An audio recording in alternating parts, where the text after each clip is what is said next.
Today I am going to teach you a program in which we want to print the each word of this phrase on a separate line. As you can see that I also write the structure of program which is org100h. It allocates bytes.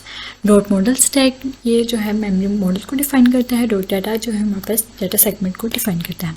इसके बाद हम आ जाते हैं variable initialisation पे. Variable initialisation में जो main parts होते हैं हमारे पास दो होते हैं, एक वेरिएबल नेम और एक डाटा साइज.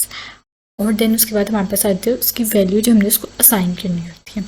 अब यहाँ पे हम लिया हुआ है m1 एज वेरिएबल नेम और dv as a data size which means define bite.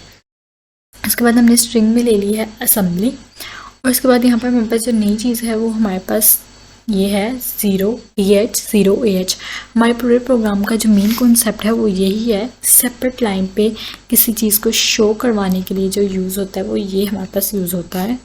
ठीक है. देन उसके बाद हमने स्ट्रिंग ली है. स्ट्रिंग जो ली है UST का सिंबल लिया है जो हमने, ये स्ट्रिंग को डिस्प्ले करवाने के लिए यूज़ होता है. अगर हम इस सिंबल को यूज़ नहीं करेंगे तो ये हमारे पास डिस्प्ले जो है वो नहीं होगा.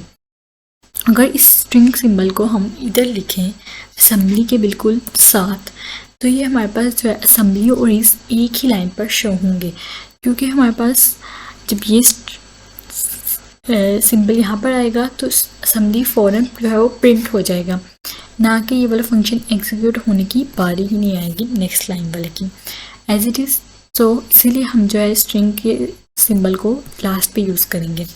उसके बाद आ जाता है फिर हमने वेरिएबल नेम जो है वो सेम नहीं हो सकते, इसलिए फिर हमने m1 m2 इनको चेंज करने के लिए यूज़ किया. फिर हमने m2 ले लिया और सेम एज इट इज़ ऊपर जैसे ही बाकी सारा कुछ कोई चेंज नहीं, वेरिएबल नेम में सिर्फ चेंज है और इसकी वैल्यू असेंबली की जगह हमने इस कर दिया. ऐसे ही m3 आ गया, m4 आ गया, m4 आ गया और ये पाँचों हमने वेरिएबल्स को इनिशियलाइज कर दिया. उसके बाद है डॉट कोड जो है डिफाइन करता है कोड सेगमेंट को. फिर हमारे पास मेन प्रोसीजर स्टार्ट हो जाता है.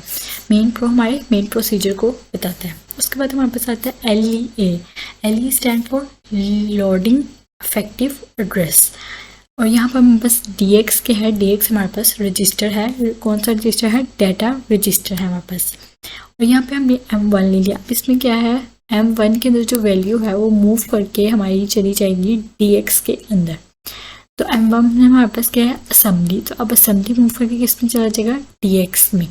फिर उसके बाद मूव AH09, ये जो फंक्शन यूज़ होता है ये स्ट्रिंग को प्रिंट करवाने के लिए फंक्शन यूज़ होता है.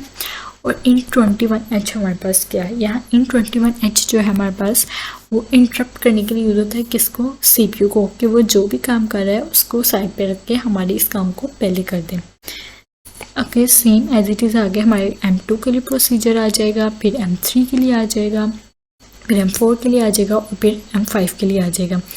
पहले 2 की वैल्यू DX में स्टोर करेगा, उसको प्रिंट करवा देगा. 3 की वैल्यू स्टोर करेगा, उसको प्रिंट करवा देगा. 4 की करेगा, उसको प्रिंट करवा देगा. 5 की स्टोर करेगा DX में, देन उसको प्रिंट करवा देगा. उसके बाद मूव AH 4CH, ये हमारे पास जो है प्रोग्राम को एग्जिट करने के लिए फंक्शन है जो प्रोग्राम को एग्जिट करता है.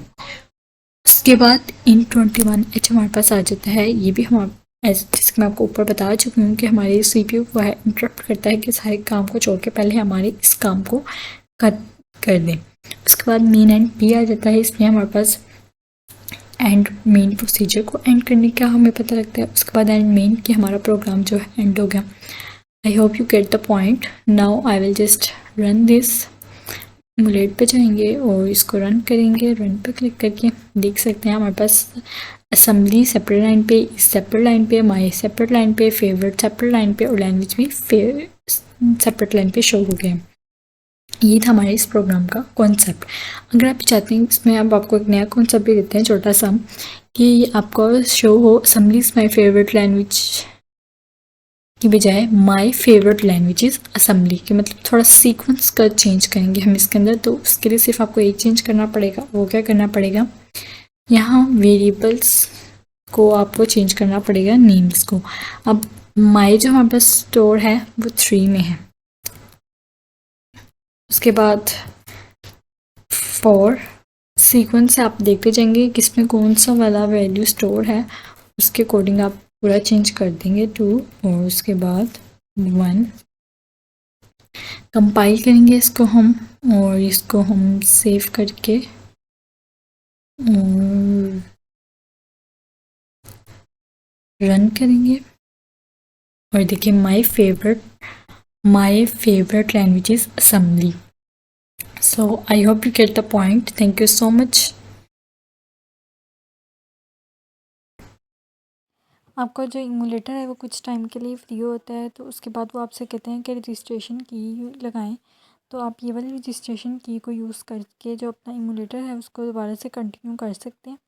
इस की को लगाते हुए अपने ध्यान रखना है कि आपके कोई भी वर्ड स्मॉल या कैपिटल जैसे लिखा हुआ है वैसे ही लिखें. फिर आपकी ये की लॉगिन हो जाएगी और आप इमूलेटर पे कंटिन्यू कर सकते हैं. Thank you for watching this video. I hope you like this video.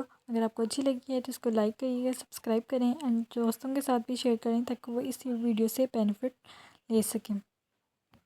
Okay, अब हम मिलेंगे नेक्स्ट वीडियो में. बाय.